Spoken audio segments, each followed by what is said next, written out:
পিরোজপুর সদর উপজেলায় শিক্ষক কর্মচারী ঐক্য জোটের ত্রিবার্ষিক সম্মেলন অনুষ্ঠিত হয়েছে শনিবার 11 মে দুপুরে। শহরের জেলা শিল্পকলা একাডেমি মিলনায়তনে আয়োজিত এই সম্মেলন ঘিরে ছিল ব্যাপক উৎসাহ ও প্রতিবাদী মনোভাব। সম্মেলনের আগে চাকরি জাতীয়করণের দাবিতে শিক্ষকরা একটি বিক্ষোভ র্যালি বের করেন। র্যালিটি শিল্পকলা একাডেমি প্রাঙ্গণ থেকে শুরু হয়ে শহরের বিভিন্ন গুরুত্বপূর্ণ সড়ক প্রদক্ষিণ করে আবার একই স্থানে এসে শেষ হয়।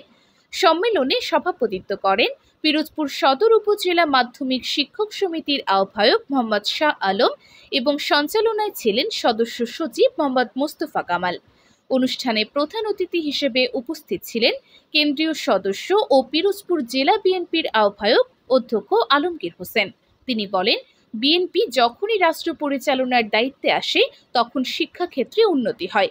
আমাদের নেত্রী বেগম খালেদা জিয়া ও ভারপ্রাপ্ত চেয়ারম্যান তারেক রহমান প্রতিশ্রুতি দিয়েছেন, বিএনপি ক্ষমতায় গেলে দেশের সব শিক্ষকের চাকরি জাতীয়করণ করা হবে। এ সময় আরও বক্তব্য রাখেন জেলা বিএনপির সিনিয়র যুগ্ম আহ্বায়ক শেখ রিয়াজ উদ্দিন রানা, শিক্ষক কর্মচারী ঐক্য জোটের আহ্বায়ক গাজী মোহাম্মদ শাহজাহান, বাংলাদেশ কলেজ শিক্ষক সমিতি পিরোজপুরের আহ্বায়ক মোহাম্মদ আবু সুফিয়ান প্রমুখ। বক্তারা শিক্ষক সমাজের দীর্ঘদিনের দাবিগুলো বাস্তবায়নে রাজনৈতিক সদিচ্ছার প্রয়োজনীয়তার কথা তুলে ধরেন এবং সম্মিলিত আন্দোলনের আহ্বান জানান।